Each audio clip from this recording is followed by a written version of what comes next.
विधानसभा निवडणुकीमध्ये एकीकडे शरद पवारांनी महायुती तसंच पंतप्रधान नरेंद्र मोदींवर जोरदार टीका केल्याचं पाहायला मिळालं, तर दुसरीकडे मात्र मोदी यांनी राज्यात अनेक ठिकाणी सभा घेत असताना कुठेही शरद पवारांवर टीका केल्याचं दिसून आलं नाही। यावर शरद पवार काय म्हणाले बघूया। विधानसभा निवडणुकीत राज्यातील सर्व प्रचार सभेत नरेंद्र मोदींनी शरद पवारांवर टीका करणं टाळलं। तसंच मोदींनी यावेळी महाराष्ट्रात कमी सभा घेतल्यात। मोदी यांच्याकडून शरद पवार यांच्यावर कोणतीही टीका न केल्यामुळे राजकीय चर्चांना उधाण आलंय। यावर पवारांना विचारलं असता पवारांनी काहीसं खोचक उत्तर दिलंय। नरेंद्र मोदींनी यावेळी महाराष्ट्रात सभा कमी केल्यामुळे आम्ही अस्वस्थ झालो असं वक्तव्य झी 24 तासच्या टू द पॉइंट मध्ये शरद पवारांनी केलं। मोदींनी आमच्यावर केलेल्या व्यक्तिगत टीकेमुळे आम्हाला फायदाच झाला असंही पवार म्हणाले।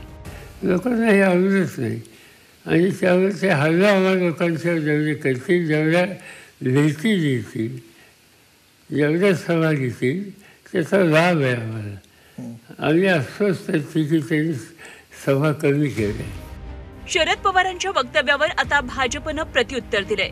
मोदी तुमच्या सल्ल्यानं बोलणार नाहीत, तुमच्या सल्ल्यामुळे देशाचं काय भलं झालं हे सांगा असा सवाल भाजपचे नेते आशिष शेलार यांनी विचारला।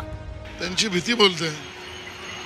तुम्ही काय केलं 60 वर्षात ते बोला ना पवार साहेब, आणि मोदीजींनी काय बोललं पाहिजे याच्यासाठी तुमच्या सल्ल्याची गरज नाही, आणि तुमच्या सल्ल्याने काहीच भलं राज्याचं झालं नाही ना राष्ट्राचं होणार आहे।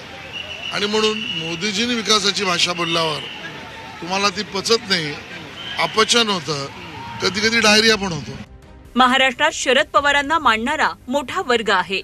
लोकसभा निवडणुकीच्या वेळी भटकती आत्मा असं म्हणत मोदींनी शरद पवारांवर टीका केल्यानंतर लोकांना ते आवडलं नव्हतं।